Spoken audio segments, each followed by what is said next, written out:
Welcome everyone to the Newburyport Literary Festival.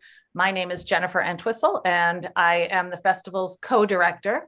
This is our 17th year of bringing authors and readers together and our third as a virtual event. So I would like to get started by introducing our panel. First up, we have a fan of everything spooky and indulgent. Kit Mayquist is a bisexual trans masculine writer who can be found in the historic shadows of Boston, Mass, hunched over his desk with a sullen Persian cat in his lap and surrounded by antiques. He has an MA degree in medieval history from the University of Iceland and a BA from Portland State University. Sarai Walker is the author of The Cherry Robbers, which is coming out in May 2022, and Dietland, which was adapted as a television series for AMC. Sarai has lectured on feminism and body image internationally and has spoken about these topics widely in the media. Her articles and essays have appeared in the New York Times, the Washington Post, the Guardian, and elsewhere. And she worked as a writer and editor on an updated version of Our Bodies, Ourselves. She holds an MFA in creative writing from Bennington College and a PhD in English from the University of London. We also have Phoebe Wynne. She's the author of Madam and the Ruins. She worked in education for nearly a decade and taught classics in the UK and English language and literature in Paris. She's both British and French and currently splits her time between England and France. And she's joining us now from France. And last but not least, Liberty Hardy is a senior contributing editor for BookRiot and host of the popular All the Books podcast. She lives in the great state of Maine, where she reads 500 to 600 books a year and hangs out with her 3 cats who hate to read. So thank you so much, everyone, for joining. Liberty, I'll turn it over to you. Thank you, Jennifer. Hello to everyone. This is very exciting. I think it's really important that before we get started, I point out that on brand, we did see Kit's cat, the Persian cat, already has made an appearance. That was very exciting, probably the highlight of my day. So we're here to talk about Gothic fiction and the 21st century. And before we do that, I just want to read a quick thing about Gothic fiction, because perhaps some of you are here because you don't know what Gothic fiction is and would like to learn a little bit more about it. So I'm just going to read you a quick thing from Wikipedia that says, and we all know how the internet always tells the truth and is right about everything. So just remember that before I tell you this, but this is what it says about Gothic fiction. Gothic fiction is characterized by an environment of fear, the threat of supernatural events, and the intrusion of the past upon the present. Gothic fiction is distinguished from other forms of scary or supernatural stories, such as fairy tales, by the specific theme of the present being haunted by the past. The setting typically includes physical reminders of the past, especially through ruined buildings which stand as proof of a previously thriving world which is decaying in the present. It became prevalent in the mid-1700s, but there are several precursors before that that are often cited. But now we're going to talk about books that came out now. So to get started, I thought I would ask you each to please talk about what your book is about, like a short description of your book, because we're going to get into those books. And I thought we'd go in alphabetical order, which means you start, Kit, which is probably not something that usually happens, being, M for the last name, but here we are. Great. Well, I'm so happy to be here. So hi, everyone. My name is Kit Mayquist. I am the author of my debut novel, Tripping Arcadia. And Tripping Arcadia is a contemporary Gothic. So it takes place in present-day Boston, Massachusetts, where I dwell. And it follows Lena Garrity, who is a med school dropout who finds herself under the employment of a very wealthy Boston family that happens to be the same family responsible for the ruin of her own family. And through a series of Gatsby-esque parties, she gets her botanical poison-filled revenge, all while battling feelings for the family's socialite daughter and solving the mystery of the party boy's mysterious illness. Thank you. And Sarai? Well, my novel is The Cherry Robbers. I think you can see the British and American ones behind me. So it will be out on May 17th, so coming up soon. So the novel is bookended by a present day narrative. And we meet a 80-year-old reclusive artist. She's world famous. She lives in northern New Mexico. And she, at the beginning of the novel, she receives a letter from a journalist who says, you know, I know that Sylvia Wren is not your real name. I know your real identity, and I want to talk to you about that. And so Sylvia is shocked, you know, that anyone knew that she was living under an assumed identity. And so she fears being exposed. And so she decides to write the story of her life and what happened to her and her sisters in 1950s Connecticut. So the bulk of the novel takes place in the 1950s, and we meet the Chapel family, so Irish Chapel, who I'm not giving anything away by saying she later becomes Sylvia Wren. There's 6 daughters of the Chapel firearms dynasty. They live in a big Victorian mansion that looks like a wedding cake. All the daughters are named after flowers. The mother is very haunted. She's very enclosed in the house, and she thinks that she is haunted and the family is haunted and cursed by people killed by the Chapel rifles. And so the novel begins when the oldest daughter is going to get married, and the mother, Belinda, predicts that something terrible is going to happen if their eldest daughter is married. And I'm not giving anything away by saying that the eldest daughter dies in a very mysterious circumstances, and that most of the other daughters will follow in time. So the novel focuses on, you know, what happens to these sisters, and how Sylvia later on negotiates the trauma of her past as an artist and as a daughter of this family. So thank you. And Phoebe? Oh, great. Thank you. Nice to meet you. I'm Phoebe Wynne, and this is Madam. So it's a novel set in Scotland. It's about a young teacher, and she takes on a new job at a prestigious boarding school in Scotland. It's a very old-fashioned Victorian style boarding school in Scotland, and she soon discovers that there's something not quite right within the system in the school. So because of the teacher that she is, she sort of refuses to succumb to the very Gothic overbearing enemy within the school, and she sort of recruits the girls to defeat that enemy without spoiling anything. Great, thank you so much. I have a few questions for you collectively. We can go in different orders, and then I will have some questions for you individually after that. So I'm going to start with, did you set out to write Gothic fiction, or did it just happen? And if you set out to write it, did you have any influences and or do any research? Sarai, how about we start with you this time? So I developed the premise of my novel, just kind of a bare bones premise at first. It took many years to develop into the story it became, but I had mentioned to a friend what this idea, was that I had, and she said, "Oh, that's a Gothic story." And I hadn't been thinking of it that way. I was just thinking of this really interesting idea that I had. So sort of, I would say along the way, I kind of played with the Gothic and probably a broader strokes. The family lives in this kind of big house that might be haunted. The main character is a young woman. There's terror and fear, and this idea of haunting. Is it supernatural, or is it a different type of haunting, like a psychological type of haunting? So I played with all of that and had fun with it, but I didn't wed myself to any kind of Gothic, conventions. And I think Gothic is a really broad term anyway. It's kind of a broad umbrella term, and so many different types of stories can be Gothic.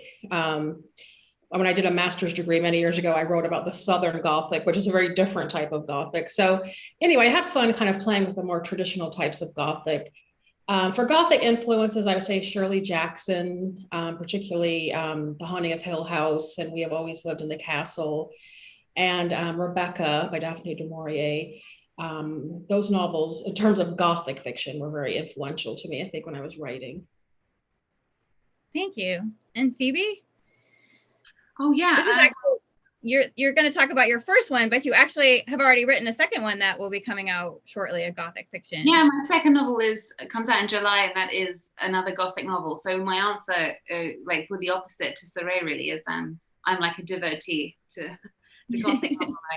And I always knew, for me, I started with the ending of Madam, I could see it in my mind's eye when I was taking some writing classes in Los Angeles, actually, which is I thought it was a great place to meet people and to get some words down and to learn about the craft.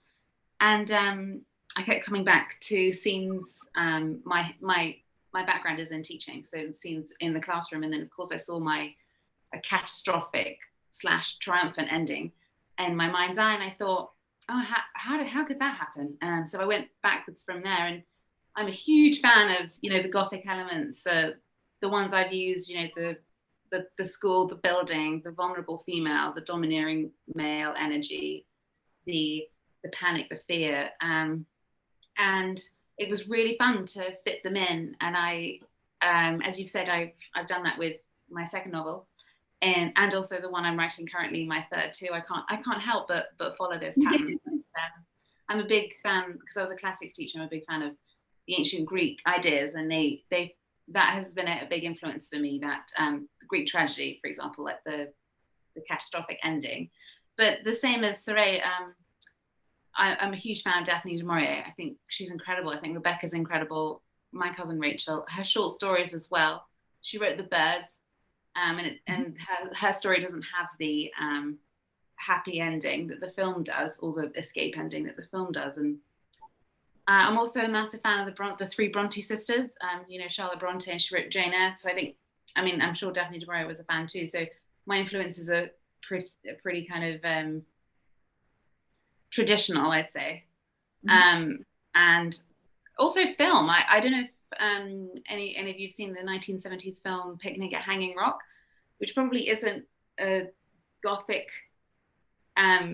story, but it is, in a way. It follows the right tropes, which I really love. It's again about girls in a school. Some of them go missing around a cliff area in Australia, and it's a very creepy, mystical, supernatural story. It's brilliant.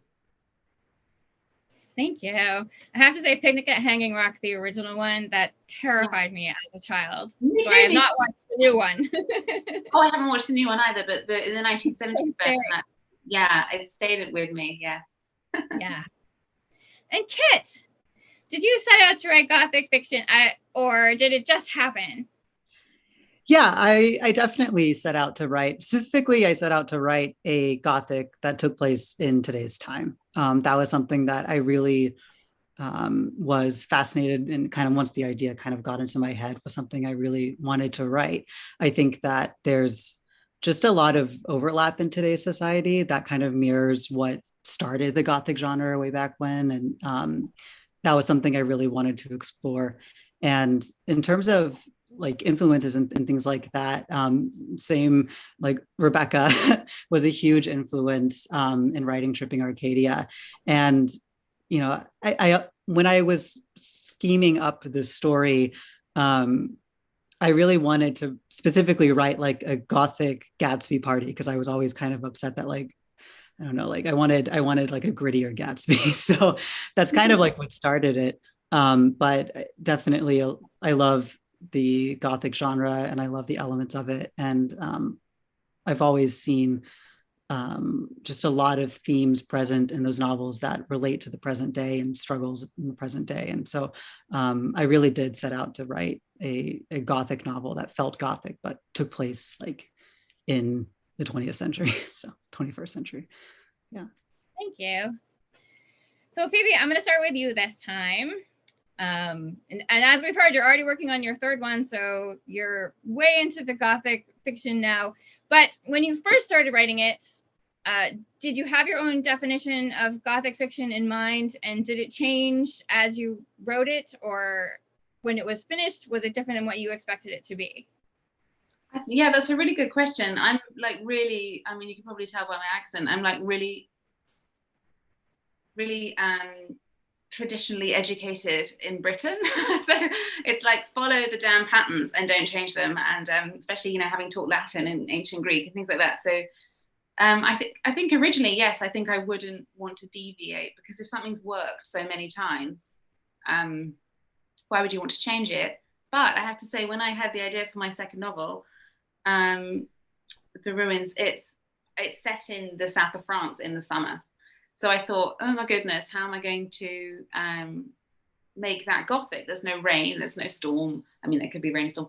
So I've tried with again, I have the building as a chateau, and it's sort of crumbling, but then, and there's a dual timeline, but it was really fun to try and use the heat and claustrophobia and isolation elements to sort of to play with those ideas. It was a real challenge, and I wasn't entirely sure that I had managed it, but I think now that I've been through it as many times, you know, as we have to reread our novels so many times, I'm pretty sure I've had a good go at it, at changing up some of the ideas, but the underlying kind of the root of things about the female versus the male, that's very much still there in the traditional sense.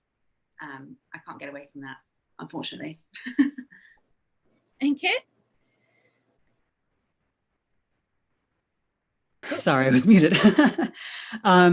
Yeah, I think for me, like I really do just love the classic kind of Gothic themes. And when I set out to write it, there were certain things that I wanted to make sure that I included. And kind of mirroring, like I was thinking of when you were talking, Phoebe, about like trying to turn like the heat into like making that Gothic.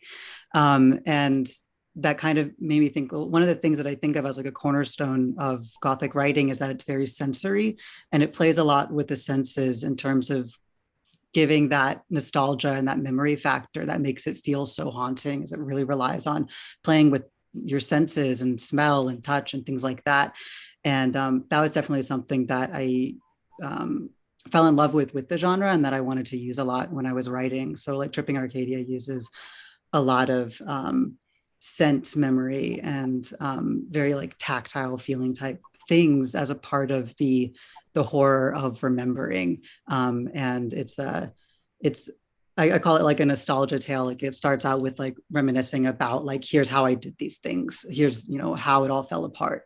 And so that kind of framing is very Gothic to me, and definitely like using the senses in that way, and using it, you know, taking these modern elements in today's time. Like, how do I make like a Duncan feel Gothic, you know?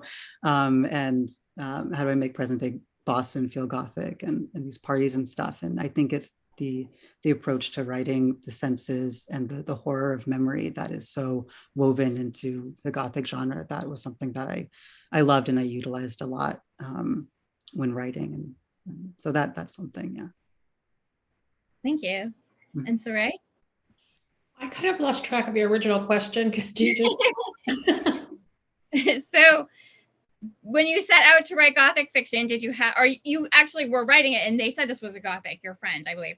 Yeah. Was it your idea of what Gothic was?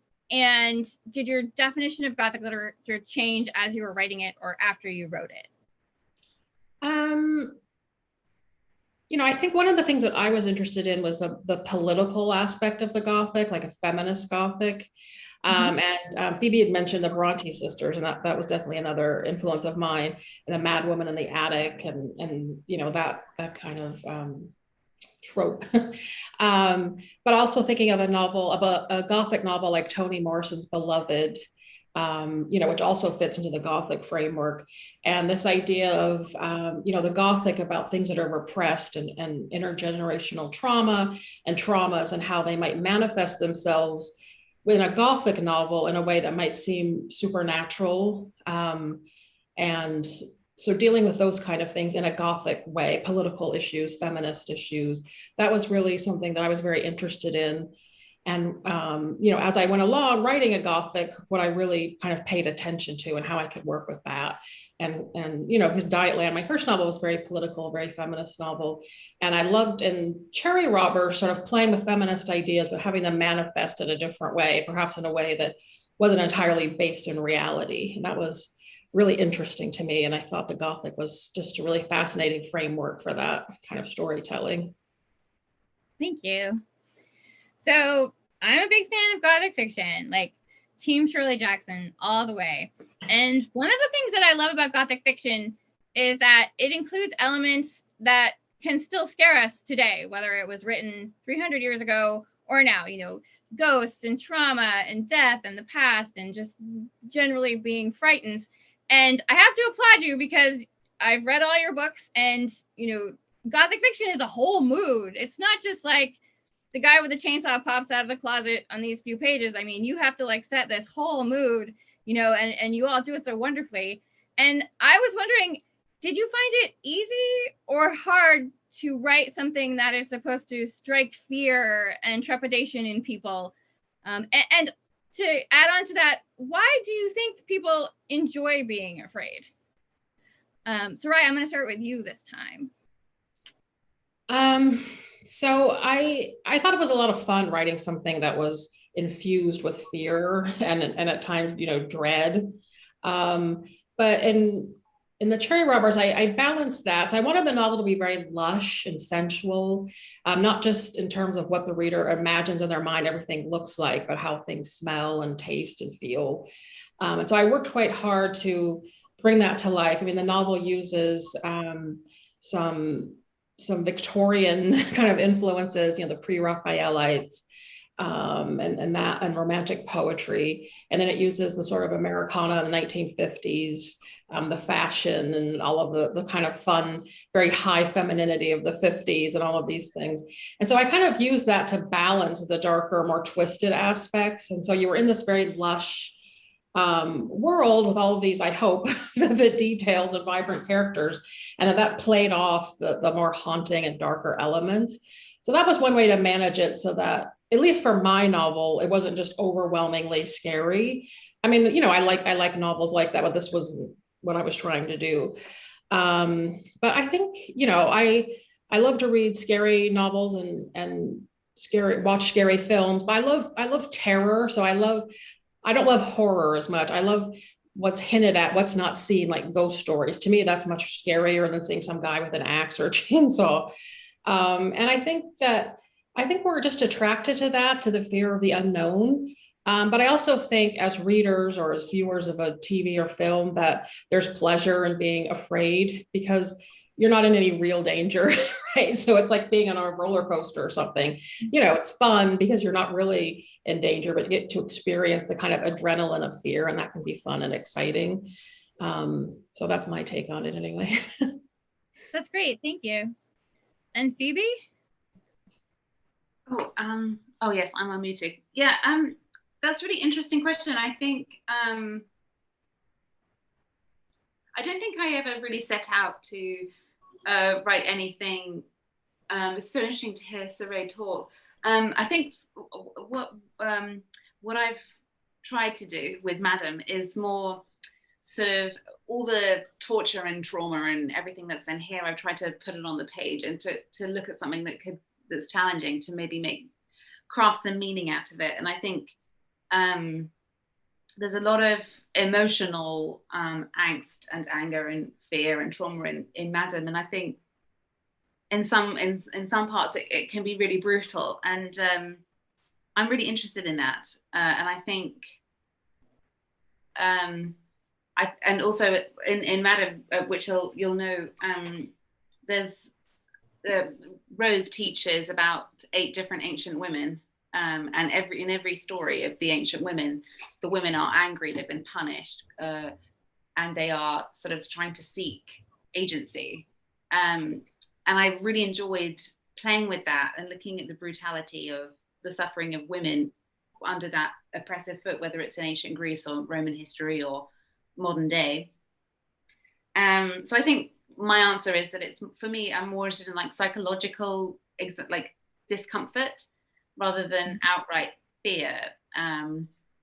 But actually, like Sarai said, I'm a massive fan of horror films too. I love all that, and I maybe further along, I would love to try and write some of that. But a lot of everything I was writing in my debut novel felt closer to the surface and more sort of instinctive, so rather than anything deliberately crafted in that way. Does that make sense? Yes. Thank you. And Kit. So I think that one of the reasons people might like Gothic or horror and that feeling of like being scared and Gothic as a genre is because it's a genre that really celebrates emotions at a heightened state, and not just like being scared or being terrified, but like everything in Gothic literature is like felt bone deep. And I think that's it makes reading it comforting in a certain way. And it allows for just a lot of beautiful expression of like all sides of humanity and the lived experience alongside being scared. Like everything is just felt so deep, and sometimes the feelings are felt so deep it becomes horrific, and it's an expression of trauma or monsters and things like that. But I also think that there's a lot to be said about Gothic. It kind of goes back to like the things that when I was writing Tripping Arcadia, which is there are certain things that we find horrific in our daily life that Gothic really does maybe not celebrate in a positive way, but explores and is like, yes, this is horrific. Things like one of the cornerstones of Gothic literature is like the horrors of wealth, and that wealth is a decaying force. That like these wealthy families are the ones with the control and the like lack of morals, or like the whatever, like the horror is this wealth. And I think that's something that like especially in today's society, like most people are angry or frustrated by wealth in some way, and there's definitely a felt horror at the way people who are not wealthy are treated. And so I think things like that we definitely can like see in Gothic literature, and like maybe it's not exact, but I think that it's comforting in a way to read stories where it's like, yes, thank you, this wealthy family with all this control is horrifying, thank you for like making me feel better about my boss, like there's something cathartic about it. And that's something that I love to explore like in my own writing, and that's the like what draws me to writing Gothic is and specifically like writing Gothic that takes place in today's time is because I think there's just a lot of horror that is felt in today's society and in our daily lives. And I think Gothic is the perfect kind of platform to express all of those emotions, all of those frustrations, all of that very very real terror that we kind of feel, and take it kind of up to a 10. So that's one of the reasons why I love writing Gothic, and why I think we're seeing a resurgence of it in the past few years, is I think that relatability. Yeah. That's great. Thank you. Before I ask more questions, I just want to remind everyone who's watching at home that if you have questions for the authors, you can drop them right down in the Q&A box, and we'll get to those in a little bit. So my first question is for you, Kit, and you did touch a little bit on this. So you said in an interview when you started writing Tripping Arcadia, or when you came up with Tripping Arcadia, which I can hold up right here, you can't see, there it is, that you came up with a horrific scene in your mind and worked it back from there. And can you talk a little bit about what inspired this idea and what you wanted to bring personally to the genre? And do you think you will write more? Oh, okay. So first, you're on mute. I think I'm off mute now. There. Yeah, can you hear me now? Okay. All right. So I'll start with the first question, which is the writing. And so yeah, I thought of Tripping Arcadia because I was literally like on bed rest recovering, and like just ended up coming up with this idea for this horrific party scene, and where everything was falling apart. One of my kind of writing methods is I always think of like the worst thing in the book, and then I build it back. And so that's kind of what happened here. Was I envisioned this like Gatsby-esque party scene, but filled with poison and horror and hallucinations and things like that. And it was just this, it grabbed my imagination, and I ended up just wanting like, okay, how did we get here? What kind of story can lead us to this party? And ended up just literally laying on the couch, and I told myself the story from beginning to end in like this great big day-long fever dream, and wrote out like the whole outline, which ended up being like a 30-page outline. And that's kind of how the story started. But yeah, I mean, that's kind of just my writing process, is thinking of like the worst possible thing that could happen, and then wondering what terrible things can lead up to that. I'm forgetting the second part of your question. Sorry. So what inspired the idea, and what did you want to personally bring to the genre? And do you think you'll write more? Yeah. So my inspiration was just that party scene and wanting to write like a really dark kind of Gatsby. One of my other big influences is Brideshead Revisited, which is, I always call it like Gothic adjacent. It feels very Gothic to me. But those sort of stories were something that I really found influential and that I wanted to kind of play with when I was dreaming this up. In terms of like what I wanted to add to the genre, right, was really just this focus, like I said before, of bringing things into the modern era and highlighting that there is a lot of overlap. Like I wanted to write a story that felt like you were reading Rebecca or reading one of these classic Gothic tales, but then be like, oh, she's getting on the T in Boston, like, you know, like, and be like, yeah, there are themes that are repetitive and that we still face today. And that was something I was really interested in exploring, and that I wanted to kind of bring to Gothic literature and be like, yes, it is applicable to our experiences today. And then in terms of if I'm writing anything, I've got a lot of other stories currently in the works. I'm fascinated by contemporary Gothic and continuing to explore the industries and things that have existed in, especially like the New England area, that are holdovers that feel very crumbling and archaic, and kind of still have their impact on today's society. And I think there's just a wealth of opportunity there that I'm very eager to continue to explore. So yeah, there's definitely a lot more stories coming from me. Great, thank you. And Sarai, my next question is for you. When I was reading The Cherry Robbers, I felt like it took this idea from older Gothic fiction in which marriage and motherhood seemed to be the goal and the end result and basically the end of a woman's life. And instead in your book, it sort of has this feminist spin in that these things are literally the end of these women's lives. And that instead of acceptance or death, one woman chooses to escape all that. And I was wondering where you came up with the idea for the book, and also if you think you would write more Gothic fiction. So yeah, I think in the Cherry Robbers, marriage equals death, but in a quite literal way. So I came up with the idea. I wasn't thinking again, in a Gothic framework, but I came up with the idea that I wanted to write a novel with a lot of sisters in it. But given, the way that I see stories, what the things I like to write, I was like, okay, there are all these sisters, but I'm going to kill off almost all of them, or maybe all of them. At that point, I didn't know. And so I started to think about, well, what could kill them off?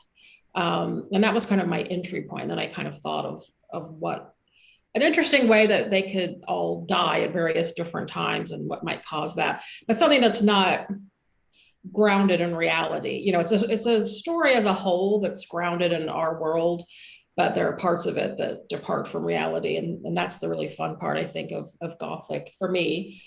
And so then I started to develop the idea over time, and it became a more Gothic story. And then I kind of figured out more the themes and the story that I was trying to tell. And as I did that, one Gothic writer I didn't mention was Emily Dickinson, who was very important to me when I was really just still in the thinking stages about the novel and trying to figure it out.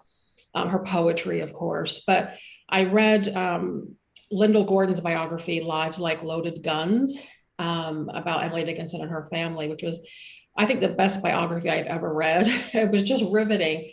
And there was so much in it that I pulled out, Emily Dickinson loved flowers, for example, which of course people in that era, the Victorian era, loved gardening and the symbolism of flowers and all of that. That ended up becoming a big part of the Cherry Robbers. This idea of enclosure, Emily Dickinson enclosed in this house. So in my novel, the mother character, Belinda, is very enclosed. poetry. One of the characters writes poetry. It's just that whole kind of Amherst Gothic feel that I kind of was really inspired by and took to Connecticut to create my story, Connecticut and then New Mexico. But in the biography, she was talking about how Emily Dickinson and her sister had never gotten married. And that at that time, it was quite common for women to be afraid of marriage because, marriage would lead to pregnancy and childbirth could so often lead to death. And so it became this fear of like marriage could really end your life. You get married and go down that path, you might not live a long life. And so I loved, it's horrible to say, but I just kind of, seized on that. I was already working with those themes, but it really clarified it in my head a lot. And I had fun kind of exploring what that meant, I'm sorry, I know I must sound terribly morbid saying I had fun exploring such a horrible thought, but fun as an author, as an author, we get to play God and twist everything and decide what it means for us and what we're going to do with it as, material. So that was very influential to me, and just that idea that I think is to the central part of my novel. But taking that idea and putting it in a more, the 50s, so a more modern era than what Emily Dickinson was living in. But as for what I'm working on next, I'm writing a thriller, a detective story. So it's not Gothic, but some of the things that I learned while writing Cherry Robbers is important in this book. The terror, something that's happening to my main character. She's feeling terror and fear of the unknown. She doesn't understand what's happening in this particular situation that I'm writing about. And so all of that's kind of, I'm taking some of that I learned in Cherry Robbers and putting it in this new novel. And so there are like these threads that connect it, even if it's not really a Gothic novel. It's a thriller and a detective story, but there's so many aspects of the Gothic that I love. I think you can plug into any other kind of narrative and kind of have fun with that in different ways. So. Thank you. So Phoebe, we know that you are working on more Gothic fiction, right? And what I did want to ask you was, Madam is set in the early 1990s, which is unfortunately considered historical fiction now. Like those people who were born then are in their 30s. It's just amazing to think about. I was wondering why you chose that time period. And I also, this is just in my head when I was reading it, because the book deals so much with teenagers, because it's at the school. Did the absence of technology have anything to do with your choice in setting it at the school? When you were writing it, did you ever think like what would change about it if they were able to just text each other, or even like probably, I was guessing some of your students would probably cyberbully some people if they had access to technology. So yeah, and just, if you want to speak a little bit again about why you chose to return to Gothic fiction, for your next couple novels too.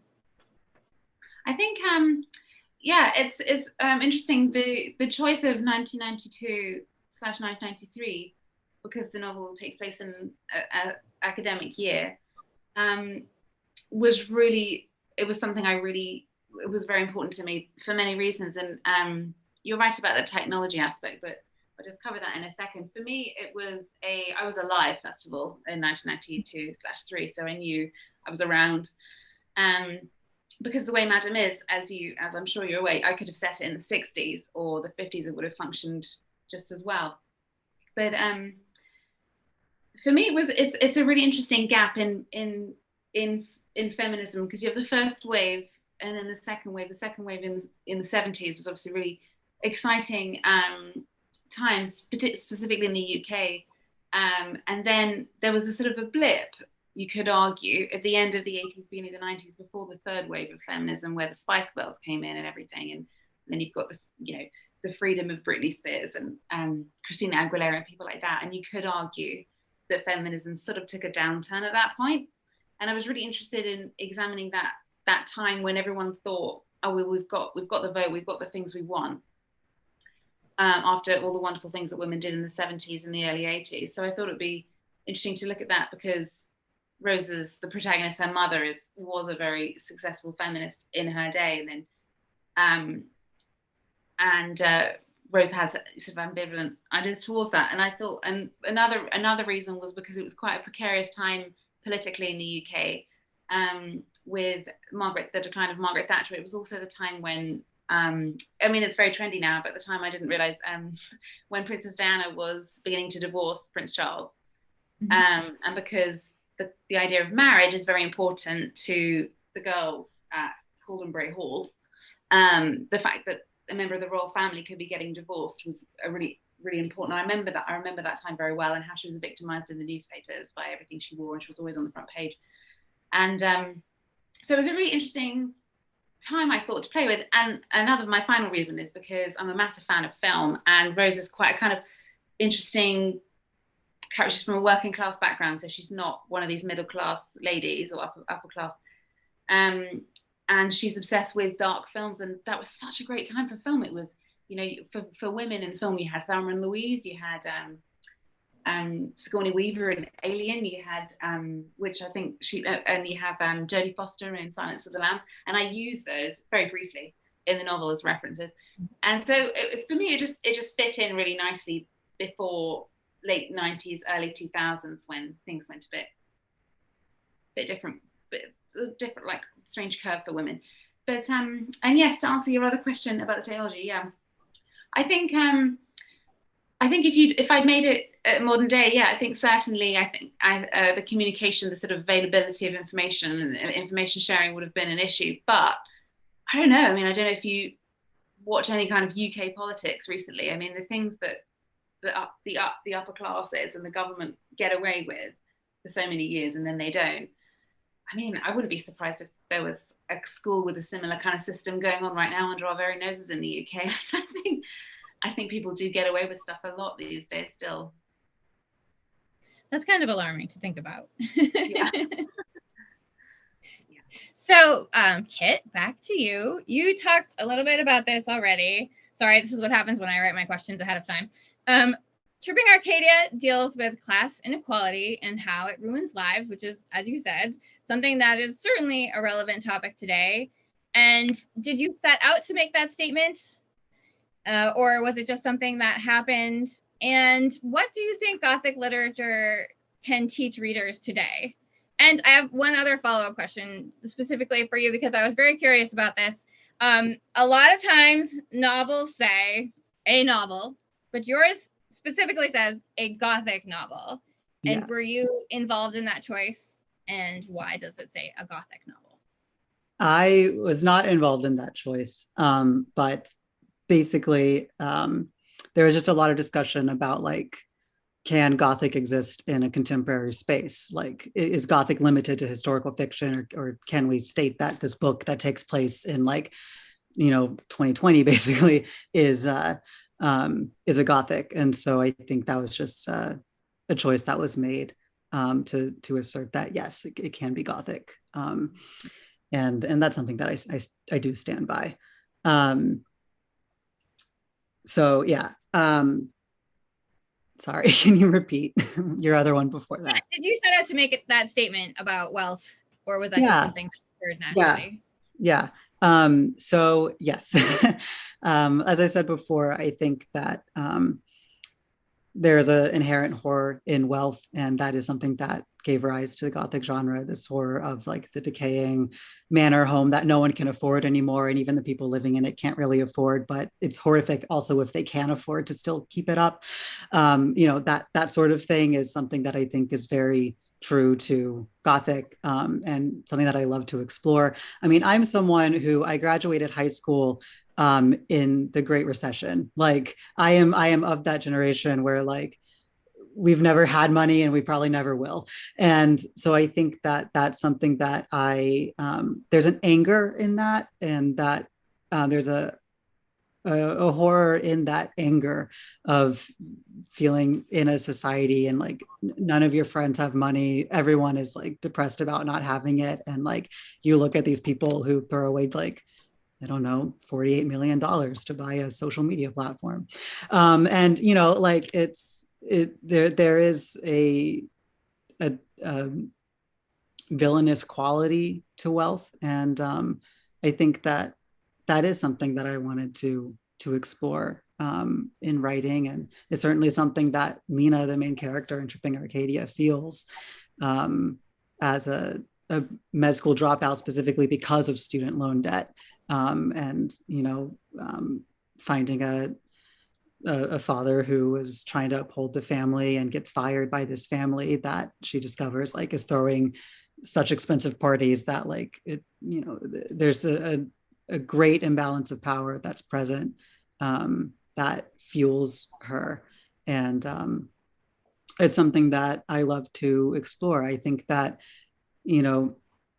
horror is something that ghosts and monsters are terrifying, but I think there's aspects of society and things like that that are just as horrifying and that can haunt us just as much and be just as deadly.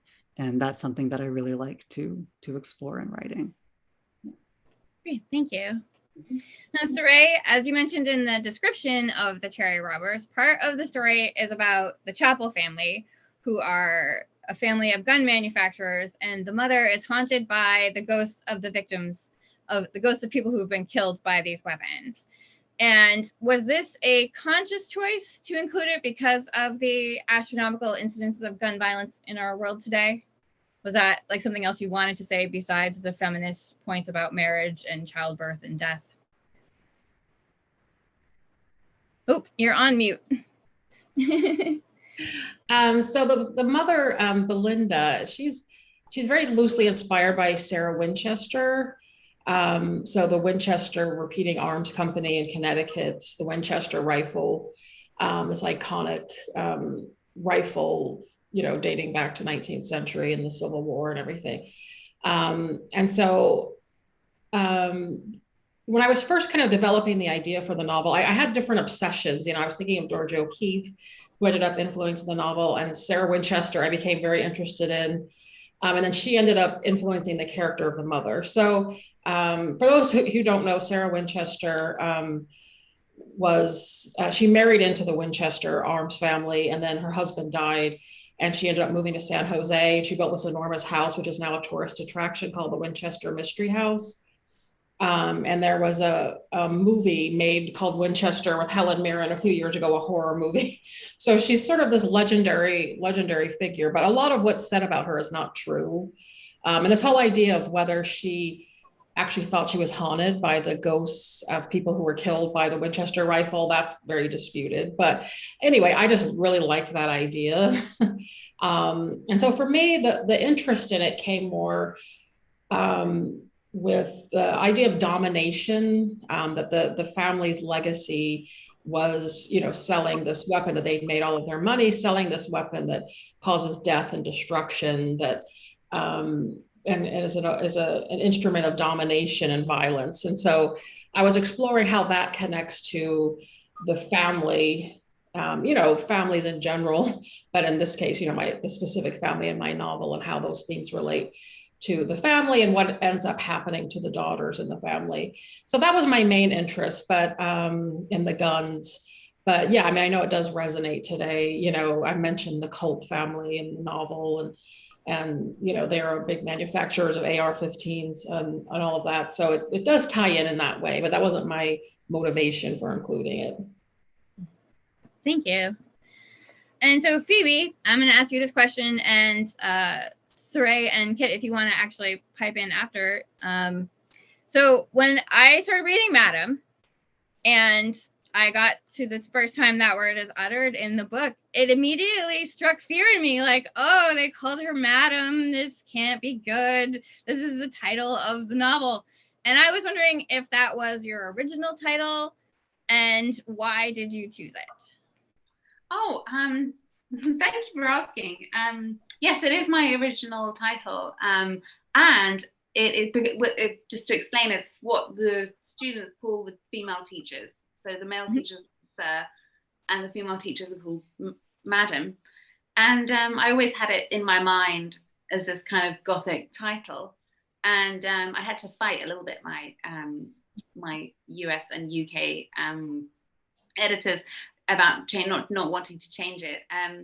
But for me, it's actually, the interesting thing about it is that at the school I had left to before I tried out being a writer. That's what the girls called us, so I've stolen it. It's true. And it struck fear into me every day. I didn't like it at all. And I think what I didn't like about it, which I use in the novel, is that the girls don't have to learn the teachers' names. Everyone becomes a madam, and Rose becomes the Latin madam, the Greek madam, the classics madam, and there's something so terrifying about that. And I really like that in Gothic literature. And I think, for example, I'm so interested. We've all mentioned Rebecca, how much we all love it, and it's so interesting to me. I taught that text actually, and I didn't realize until I taught it that the narrator doesn't have a name until she marries Maxim de Winter, and she's called Mrs. de Winter, and the novel's called Rebecca because everybody's obsessed with Rebecca. And I love the way that Daphne du Maurier has played with that idea. Whose team is she on? I still don't really know. And I think it's really fun to use the problem of how we are given titles, Miss, Mrs. and what does that even mean? And it was really fun to play with that. And also the idea, I've also borrowed the idea that, a madam of a brothel, which is a kind of a metaphor that matches what's going on in the novel, was fun to play with as well. Thank you. And Kit, Tripping Arcadia, where did the title come from? Yeah. What is the title? Yeah, so it's always been Tripping Arcadia. That was the working title I had when I was writing it. I have always been fascinated by the device of Arcadia in writing. I mentioned Brideshead Revisited, and the kind of the time when everything is good in the novel is et in Arcadia ego. So even in Paradise Am I, it's a reference to death existing even in like the most treasured, perfect place. And that's what Arcadia has been used to represent in a lot of literature, even thinking of like Tom Stoppard's play, Arcadia. And so I wanted to play with that idea of like someone entering into this wealthy, perfect space and messing with it. And so Tripping Arcadia deals a lot with the poison that the main character develops being mistaken as a party drug. And so there's this idea of kind of tripping and also like tripping as in playing with and messing up this idyllic place that the Verdot, the wealthy family, has created. So it's always been the working title, and it's definitely like a callback to one of my favorite kind of literary devices, I guess. Yeah. Thank you. And Sarai, The Cherry Robbers, was that your original title? Also, I'm going to hold the book up because it is behind you, but I'm going the wrong way. So everyone can just see this amazing cover up close. It really is so pretty. Cover. I hate to brag, but I mean, it's pretty. I didn't design it, so it's not me that's getting it.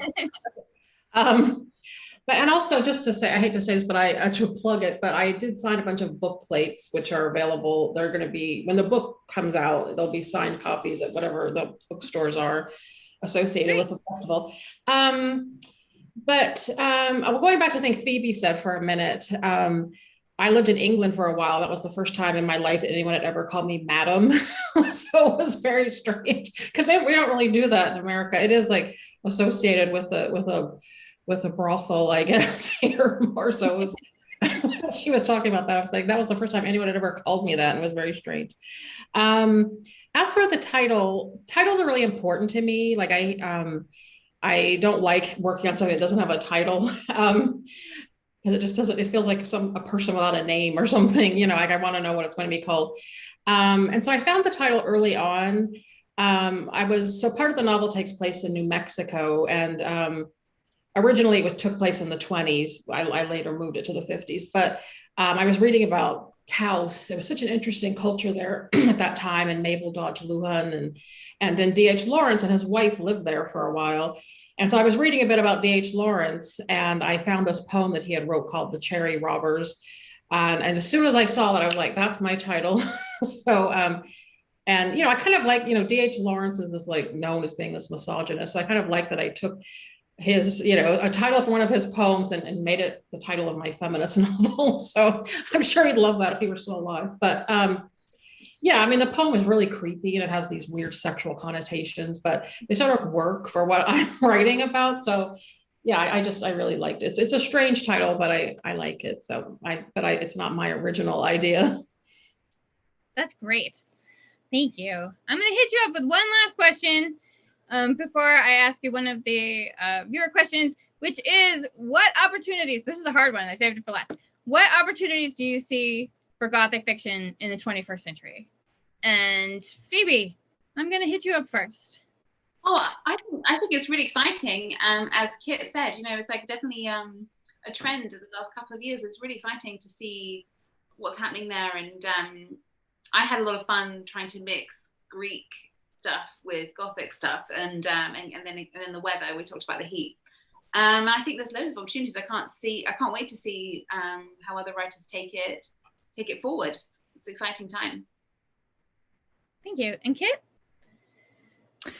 I mean, I see a lot of opportunity, and for a lot of the reasons I mentioned before, but I think in addition to like the wealth and class kind of struggles we're seeing, I think, we're also, Gothic is a genre that deals with themes like grief and taking those emotions and nostalgia and memories of a time before grief and things like that. And I think given what everyone has kind of experienced over the past few years, I think that we're going to see a lot more literature kind of come out that deals with explorations of grief and the impact of it. And kind of, I think Gothic is a wonderful genre for that. And so, yeah, I would not be surprised at all to see Gothic continue to rise. I think that it was applicable before, and we've started to see it kind of gain momentum over the past 5, I would say even like 10 years, but really over the past like 5 years. And I think it's only going to continue to grow. Yeah. And Sarai? So I feel like Kit and Phoebe are like the experts on Gothic. I'm just sort of the visitor to Gothic land with this book. But I really think it's a great vehicle for writers who want to tell political stories, about race or gender or, any topic. It offers some really interesting, avenues for storytelling for like more political stories. And so I would love to see more of that. A few years ago, I read a book, Fever Dream by Samantha Schweblin. Am I saying that right? Mm-hmm. And I'm not sure if that would be considered Gothic, or that may be more horror, like ecological horror or Gothic, but that's a great example of a novel that at least uses some Gothic elements to create a very political story, in that case about the environment.